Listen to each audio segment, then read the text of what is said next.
Estamos aqui para mais um capítulo do livro Lírios de Esperança, psicografia do Vanderlei de Oliveira pelo espírito de Hermance Dufour. No Livro dos Espíritos, na questão 798, o espiritismo se tornará crença comum ou ficará sendo partilhado como crença apenas por algumas pessoas? Certamente que se tornará crença geral e marcará nova era na história da humanidade, porque está na natureza e chegou o tempo em que ocupará lugar entre os conhecimentos humanos. Está chegando. Capítulo 23, Tribuna da Humildade. O aprendizado não cessava. Marcondes e Selena renovavam-se a cada dia. Cada história revelava-lhes um mundo novo de reflexões acerca da imortalidade. Aproximando o momento no qual traçariam os planos para o futuro, sob os auspícios de Dona Modesta, foram convidados a conhecer uma das mais divulgadas tarefas de recuperação do Hospital Esperança, a tribuna da humildade. Naquela tarde, o grupo compunha-se de 25 participantes, entre eles 10 evangélicos, 5 espíritas, 5 terapeutas que orientavam a técnica e alguns convidados e cooperadores. Nos corredores do pavilhão Judas Iscariotes, seguia Dona Modesta, matrona, acompanhada de Marcondes e Selena, que se dirigiam para a tribuna. Uma sala pequena, para 50 pessoas, dispostas em círculos, com um pequeno púlpito. A disposição didática era interessante, porque, ao contrário do habitual, o palestrante ficava em posição abaixo do nível da plateia, lembrando mais as construções de teatro ao ar livre que propriamente um ambiente para exposição. Antes do início, Selena interrogou: qual o objetivo da técnica? Uma promoção para trabalhadores que completa algum tempo de labor junto ao pavilhão Judas Iscariotes. O objetivo é vencer as escaramuças acumuladas durante a última reencarnação e que ainda refletem desfavoravelmente em seus afazeres. Quem falará hoje? Pastor Jânio. É pastor mesmo ou apenas apelido? Um evangélico, mas... Selena, estamos na hora do início. Depois teremos tempos para o diálogo. Vamos nos assentar, concluiu Dona Modesta. Um terapeuta, de nome Carlos, fez a abertura da reunião e convidou o nosso irmão para assumir. Jânio é homem de meia idade, devoto dos ramos protestantes. Fundou e atuou por décadas nas igrejas evangélicas no nordeste do Brasil, estado do Ceará. Como não tinha dificuldade com o público, assumiu a tribuna, olhou-nos a todos por um instante e pareceu emocionar-se ao olhar para Dona Modesta. Então pronunciou: amigos, perdoem-me a emoção. É estranho que um homem acostumado a grandes públicos esteja, literalmente, engasgado ao olhar para essa pequena plateia. Quero dizer, inicialmente, como fui orientado pelo meu terapeuta, consultaram-me previamente e aceitei colocar minha vida em aberto. Se estivesse na Terra, teria motivos de sobra para esconder o que vou dizer. Porém aqui, na vida espiritual, perdi todas as razões para uma vida de mentiras. Tive uma juventude detestável, atolada no vício, até conhecer Marisa, a mãe de meus 3 filhos e a mulher responsável que minha trilha religiosa. Filha de evangélicos devotos, Marisa conquistou meu coração, incentivou-me os cuidados cristãos à luz da religião. Fundei uma igreja adessa a um enorme grupo já consagrado ao evangelismo social. Quando percebi como é fácil aglutinar multidões e convencer-lhe, perdi de vez o sentido de minha vinculação ao evangelho. Planos nefandos, rotulados por iniciativas louváveis para a causa, incendiavam-me os pensamentos. Pastores experientes induziram-me a crer em uma senda inevitável para quantos servem ao Senhor, a riqueza e a ostentação. Com o argumento de sermos instrumentos poderosos de convencimento, passei ao consumo das ideias estratégicas sem laço com o coração. Marisa, mãe zelosa e habituada aos argumentos de seus pais, jamais me questionou as decisões, fazendo parte de tudo com a alma. Eu, no entanto, passei a ter metas de conforto e luxúria. Somente minha mãe, mulher espírita, dada a assistência aos pobres, preocupava-se com o meu destino. Porém, entre o vício e outros tempos e o homem de agora, minha mãezinha preferia o homem religioso em que me converti. Nunca assumi para ninguém. Detestava consultar a Bíblia. Sempre achei enfadonhos os textos. Quando lia algo que me tocava os sentimentos, abria um canal para desculpas infindáveis. Afinal, quem era Jânio, senão um homem ex-viciado e agora um pastor ganancioso? Sentia-me pequeno, inferior. Apesar de agraciado por multidões, minha vontade de estiolar o cérebro. Os conflitos aumentavam, a ansiedade tomava-me de assalto. Quando tive a coragem de consultar um dos grandes pastores, veio um conselho. Seu problema é um só, Jânio. Mulher, mulher. Então, o último alço de honestidade esvaiu-se de vez.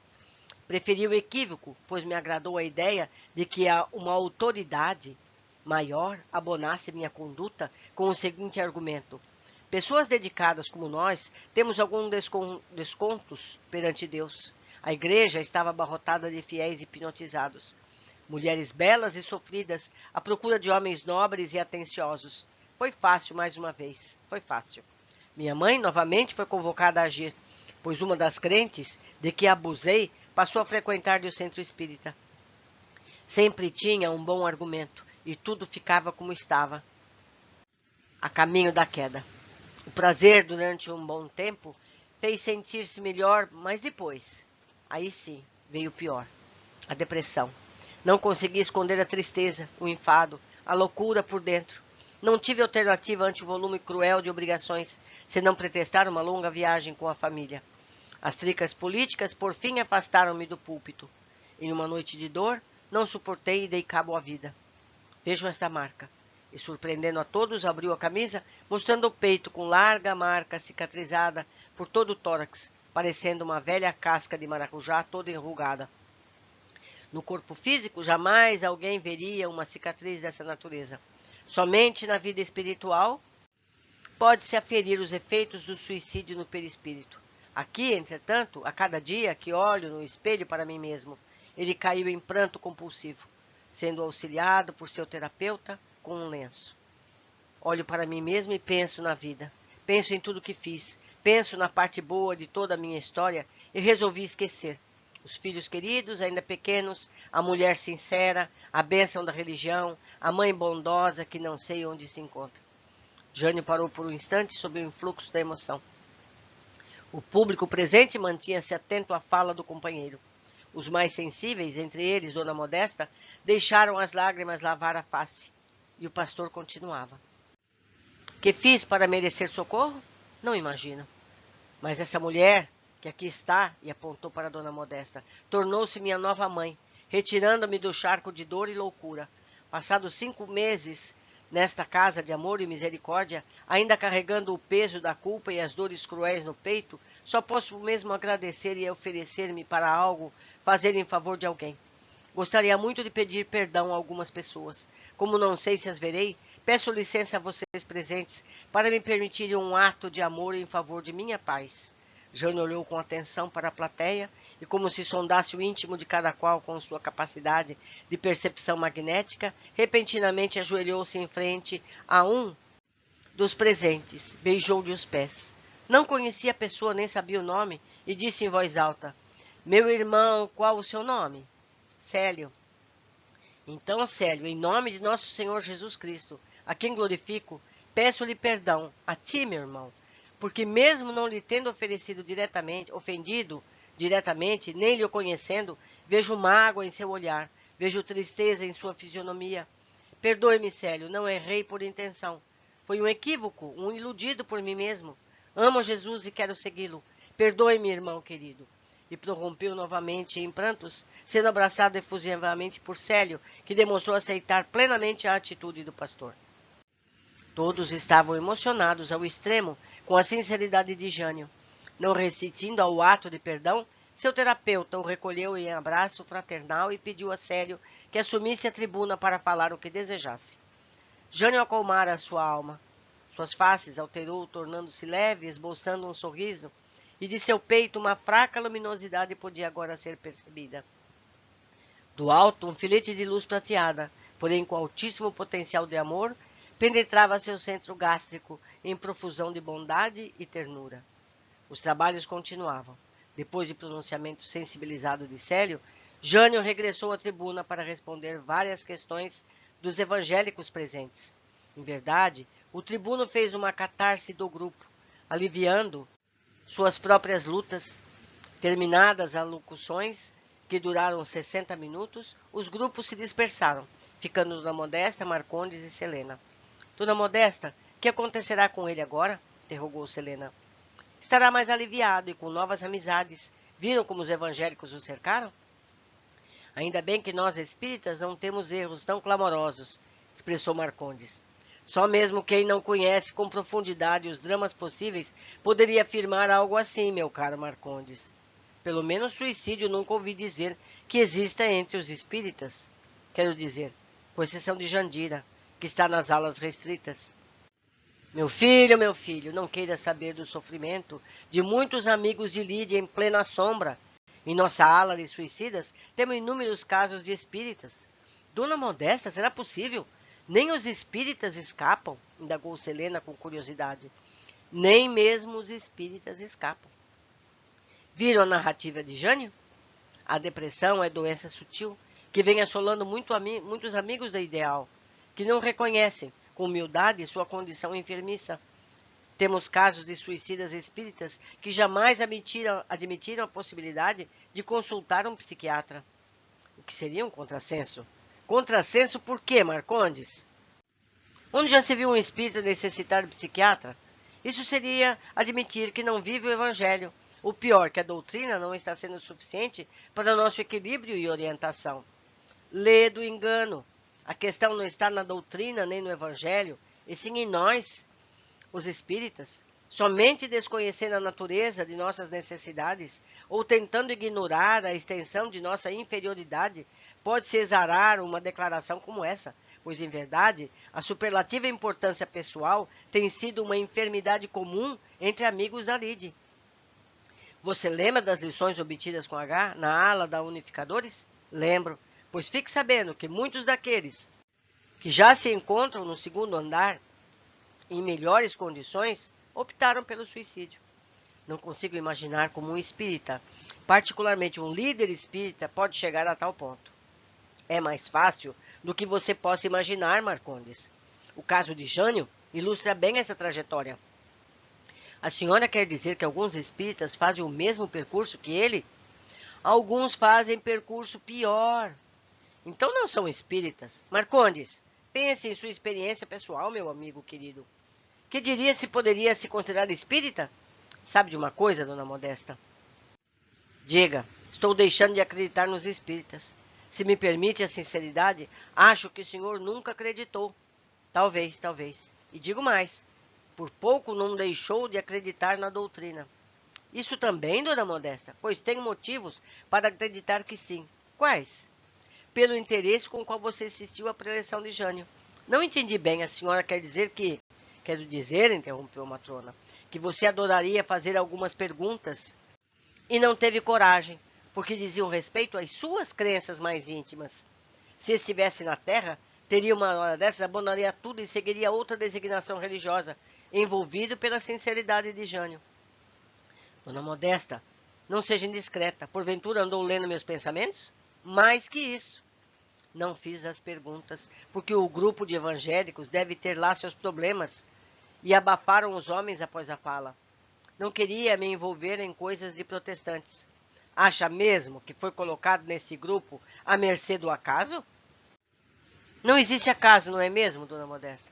A doutrina espírita é uma bênção de alívio e paz para quem busca e absorver-lhe as lições. Todavia, para quantos estacionam na superfície de seus ensinos, transformam-se em fardo consciencial. Por essa razão, alguns confrades recorrem a alternativas. Cansam do espiritismo? Cansar de espiritismo? Nunca havia pensado nisso. Confesso-lhe que, se pudesse fazer ou viver algo aqui que não envolvesse a doutrina, seria uma experiência interessante. Quem sabe estudar filosofia? Estudar filosofia e continuar se enganando? Esse cansaço, Marcondes, é proveniência do descompasso que criamos na interiorização dos princípios doutrinários. O Espiritismo brilha somente para quem lhe oferece um espelho translúcido no coração, capaz de refletir a claridade infinita e benfazeja. Eu vou ler novamente, gente. O Espiritismo brilha somente para quem lhe oferece um espelho translúcido no coração, capaz de refletir a claridade infinita e benfazeja. Dona Modesta, posso perguntar? Indagou Selena. Já perguntou. Que fez Jânio nesse hospital? Prepara-se para trabalhar pelo bem das igrejas reformadas. Guarda vínculos estreitos com o hospital, porque foi um pedido de sua mãe, que ao fim da existência tornou-se espírita. Ele fará um trabalho específico e árduo de convencimento e mudança de conceitos entre evangélicos aqui presentes, para se adaptarem à realidade que querem negar. Temos por aqui alas específicas de evangélicos? Todos os seguidores e amantes da mensagem cristã encontram asilo nesta casa. Como são tratados considerando que os orientadores do hospital são espíritas? Com carinho e respeito incondicionais.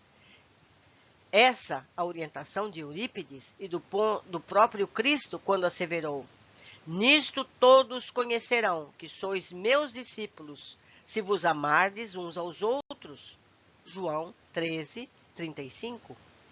Há almas nessa casa com saudades das diversões terrenas.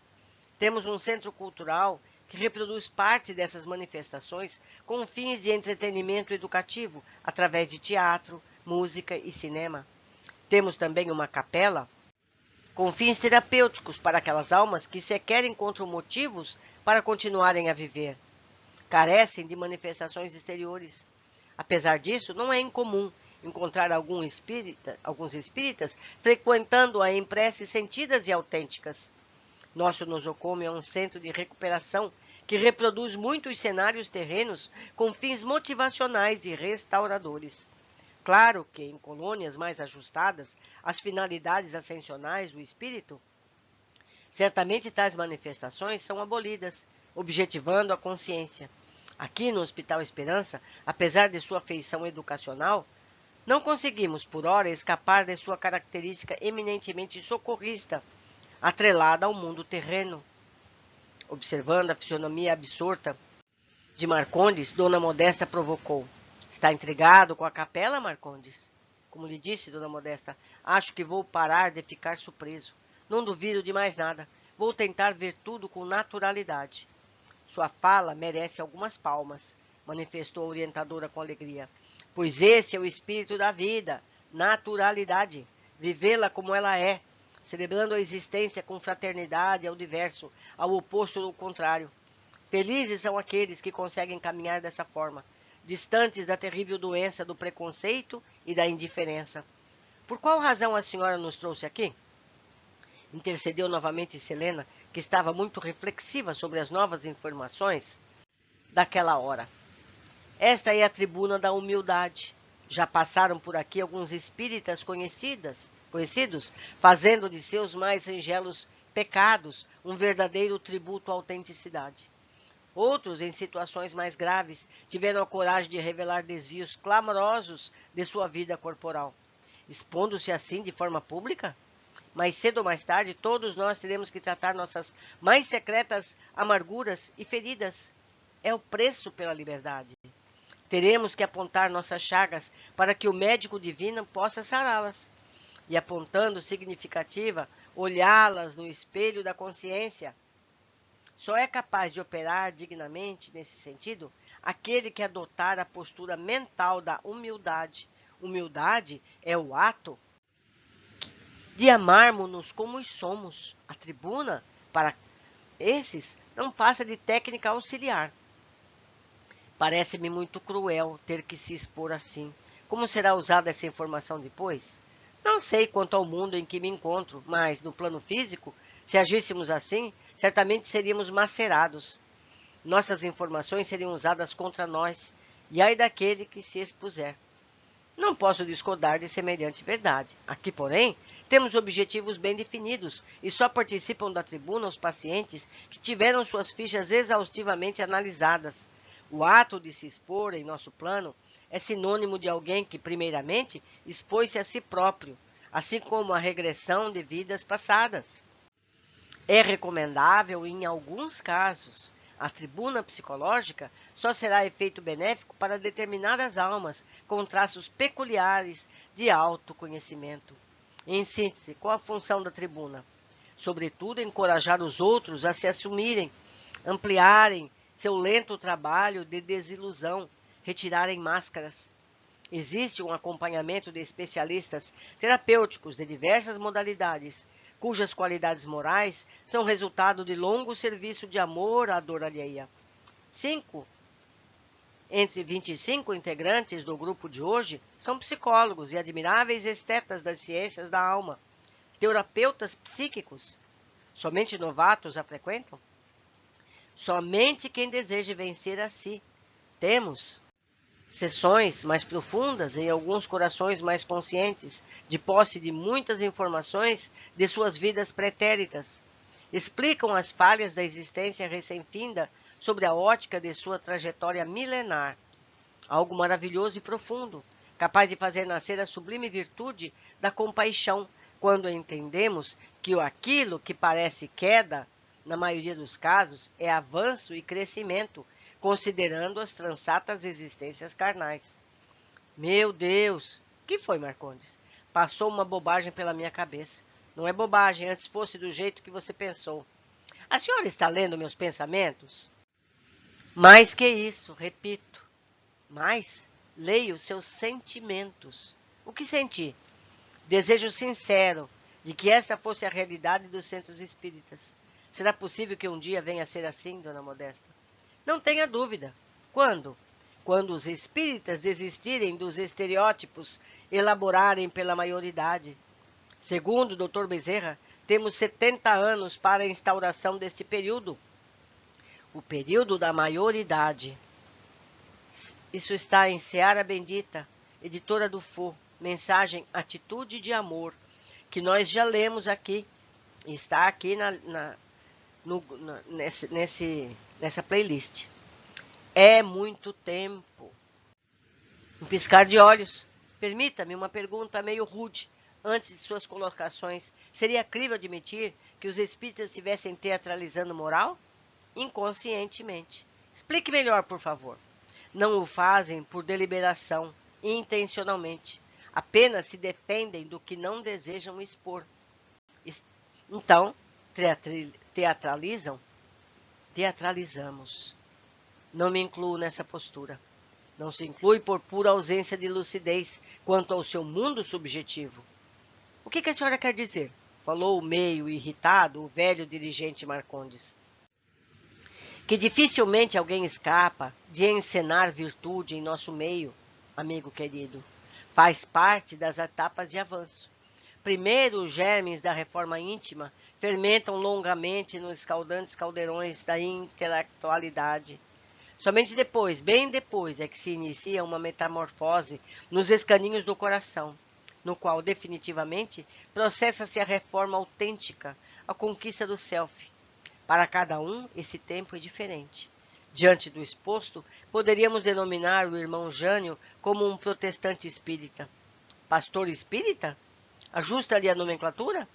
É a pureza novamente, não é, Marcondes? Para mim, existe só um tipo de espírita. E os outros? Os outros podem se dizer espíritas, mas não são. Qual o seu conceito do verdadeiro espírita? O de Kardec, aquele que se esforça em domar suas más tendências?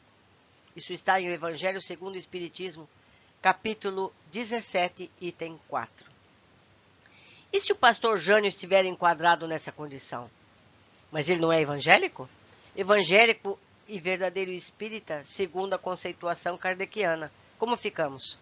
Ainda assim, o que ele acredita ou sabe sobre a mediunidade, a reencarnação e os fundamentos espíritas? Kardec não fala que se reconhece o verdadeiro espírita por acreditar nos fundamentos espíritas. Está subentendido na fala do codificador. Evidentemente que ele se refere a quem crê. Marcondes, o que você acredita em relação ao futuro?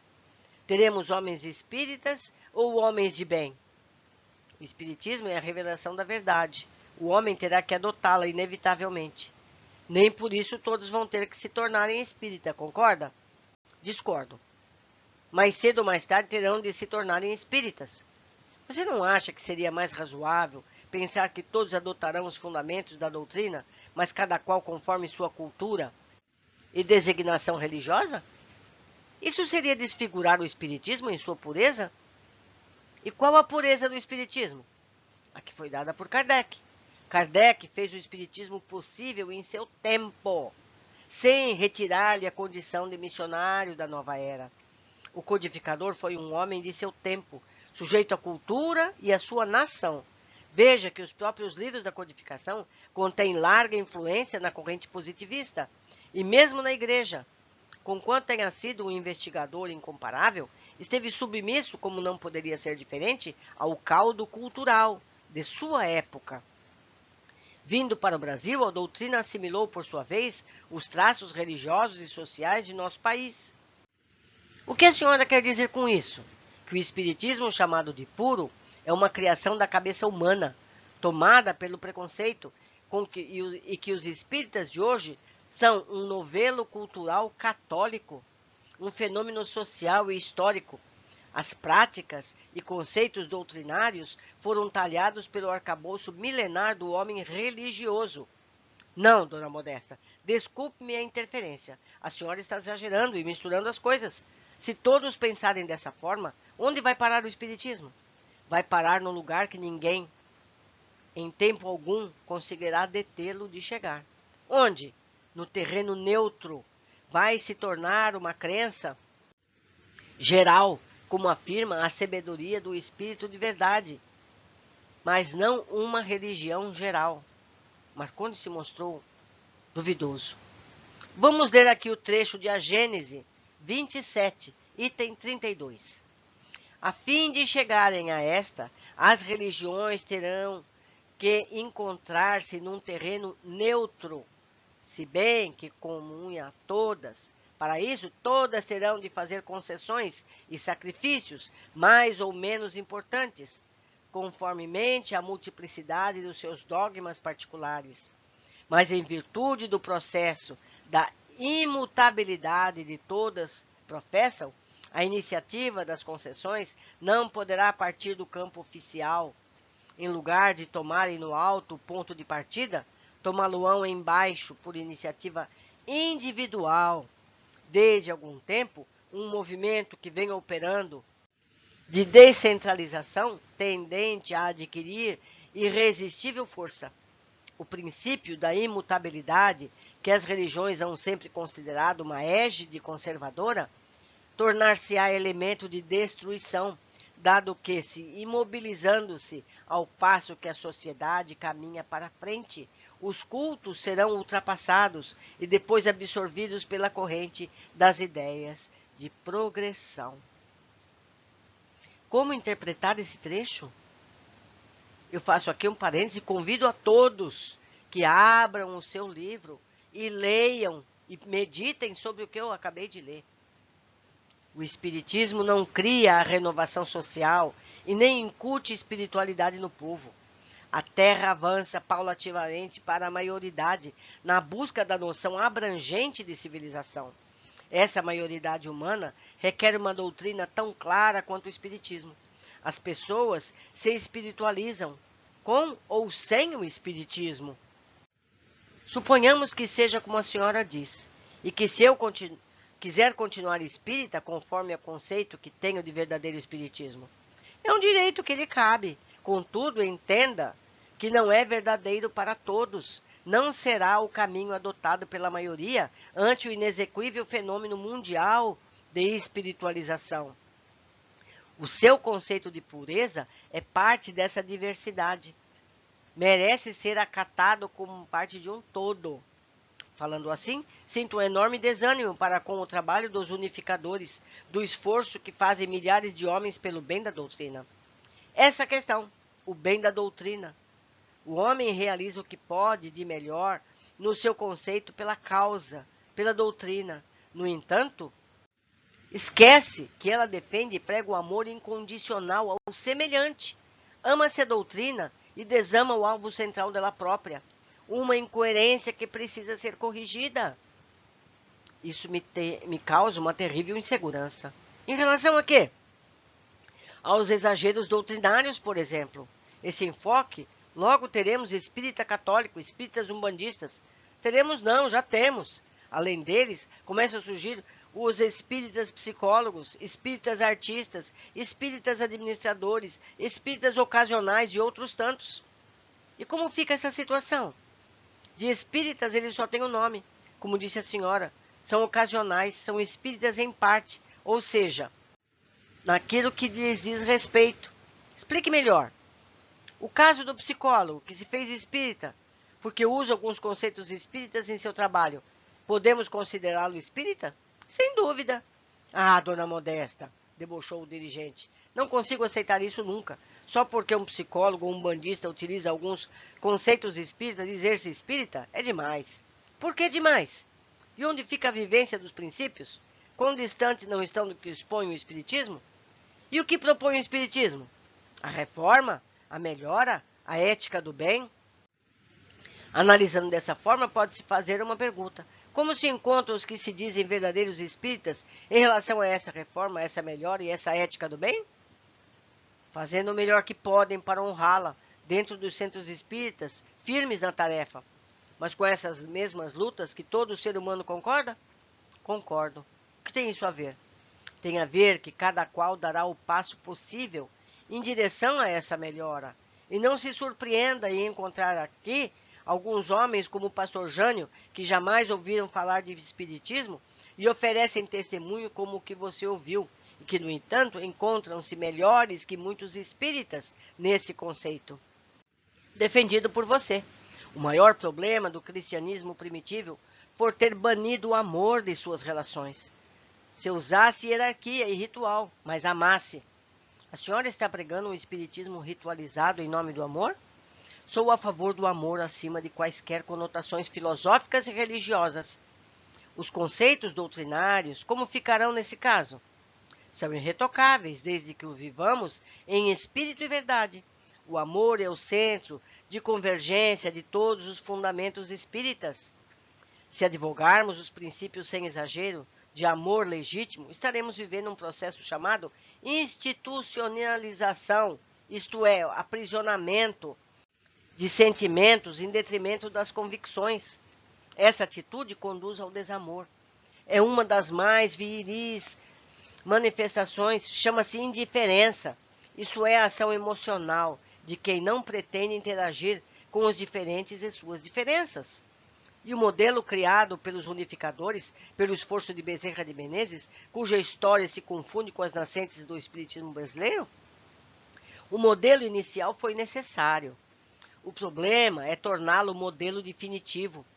O próprio Dr. Bezerra tem visão clara sobre as necessidades do momento, sendo ele próprio mentor dessa nova etapa das ideias espíritas para o mundo. Acordos e iniciativas conjuntas com condutores espirituais de diversas nações são celebrados constantemente. Há um clamor desses corações que amparam as nações da Terra no intuito de que verterem filosofias do espiritismo alcance o território sob seus auspícios. Posso fazer mais uma pergunta atrevida? Adoro perguntas atrevidas. A senhora acabou de ler um trecho da codificação. Aqui mesmo no hospital, já os vi em pleno uso nas diversas mesas de estudo. O que a senhora pensa dos livros de Kardec? São como uma boia. Uma boia? Para que serve uma boia? Indagou Dona Modesta em atitude professoral. Uma boia é um apoio a quem não se sabe nadar.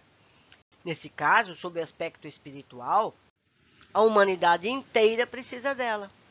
Precisam até que aprendam a nadar e singrem os mares desconhecidos com esforço pessoal. Quero dizer que há muito por se desvendar. A codificação abriu um véu da imortalidade para que o homem penetrasse no mundo desconhecido da vida futura. No entanto, o texto de Kardec não disse a última palavra. Ao invés de sermos tão textuais em relação ao codificador, deveríamos estudar sua postura coerente, sua sensatez, sua prudência, sua capacidade de investigar. O próprio codificador já renovou o seu foco sobre o trabalho que ele mesmo realizou, acompanhando o progresso. O Espiritismo é a terceira revelação, é a verdade. O caminho para a verdade e a vida. Caminho, sem dúvida. O mais claro caminho oferecido por Deus ao homem para a sua espiritualização na Terra. O melhor, eu diria. Prefiro não pensar dessa forma. Não? Por quê? O melhor para cada um tem conotações diversificadas. Voltamos à origem de nossa conversa.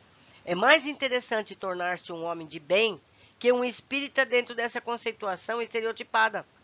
O Espiritismo dissecou a imortalidade, abriu panoramas para analisar a continuidade da vida, desvendou a anatomia do céu e orientou como alcançá-lo, mas não disse tudo.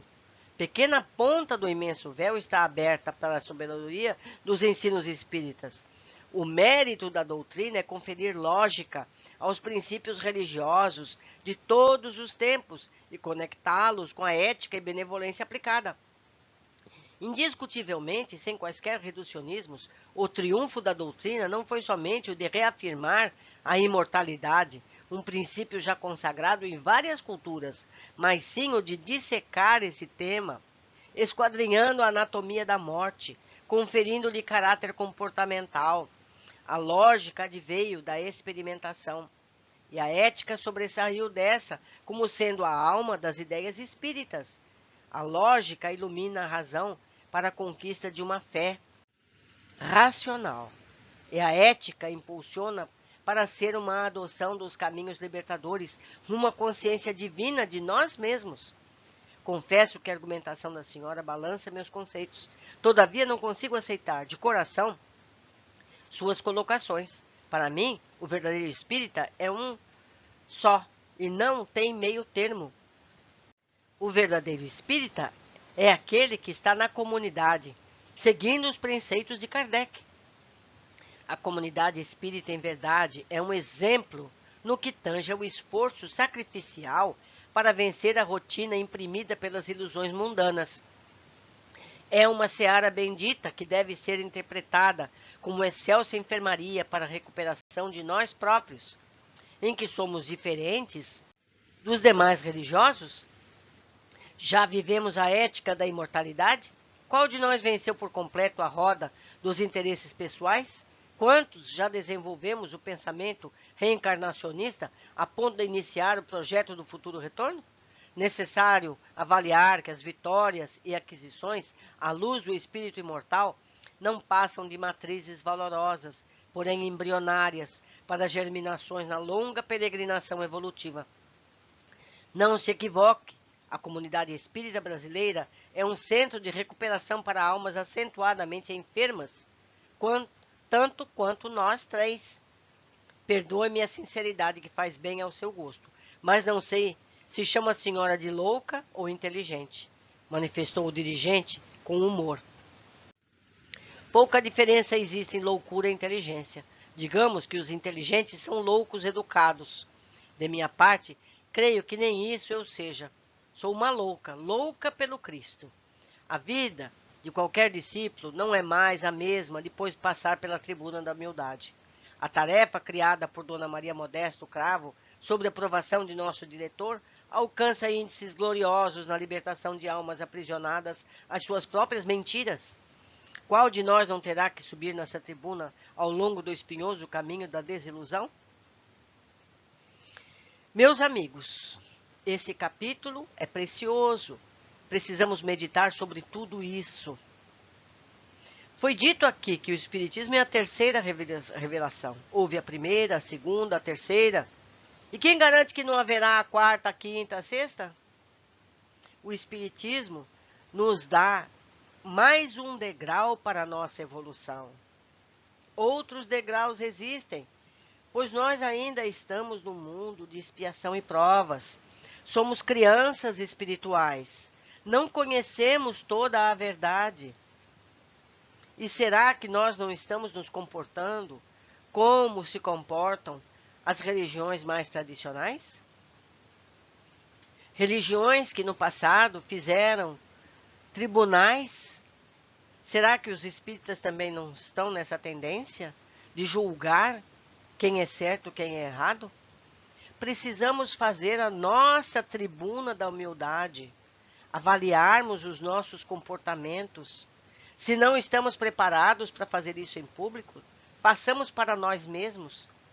Quem sabe em frente a um espelho já é um primeiro passo. Não é verdade? Na época que eu estudei esse capítulo, eu fiz uma observação, vamos ver. Conhecemos algum espírita sem equívoco? Os jornais podem apontar, não é, meus amigos? Notícias recentes. Conhecemos alguém de qualquer religião sem equívocos? A melhor religião é a que torna o ser humano uma pessoa melhor. Cada um tem necessidades diferentes, caminhos diferentes. O que devemos ter em mente é sermos cada dia melhores, seja por que caminho for. O Espiritismo é um desses caminhos e serve para os que escolhem essa opção. A reencarnação, pela ciência, será entendida por todos. Kardec será então uma referência de pesquisas e cada um poderá ter as ideias que preferirem, desde que sejam pessoas cada dia melhores, mais fraternas. Não podemos repetir erros e fanatismos que já fizeram os estragos que conhecemos em outros segmentos religiosos, cristãos e não cristãos. O que importa é o amor que temos uns pelos outros, que nos foi ensinado por Jesus e até então não vivenciado. Não é verdade? De que adianta a gente levantar a bandeira de uma doutrina, seja ela qual for, e ficarmos criticando uns aos outros? Não estaremos traindo os princípios do cristianismo? O que Jesus fez pela mulher adúltera, pelo cobrador de impostos e outros tantos, ele os amou. Ele não julgou ninguém. E a nossa religião é a cristã. Antes de tudo, nós temos que seguir Jesus. Essa é a primeira e única revelação a ser lembrada. As que vieram depois são degraus que nos ajudam a realizar o que Jesus veio nos ensinar. É um capítulo precioso que precisa ser lido, relido, pensado e analisado para não sermos mais um Marcondes, não é verdade? Com muito amor, deixo vocês aqui e aguardo a todos no nosso próximo capítulo.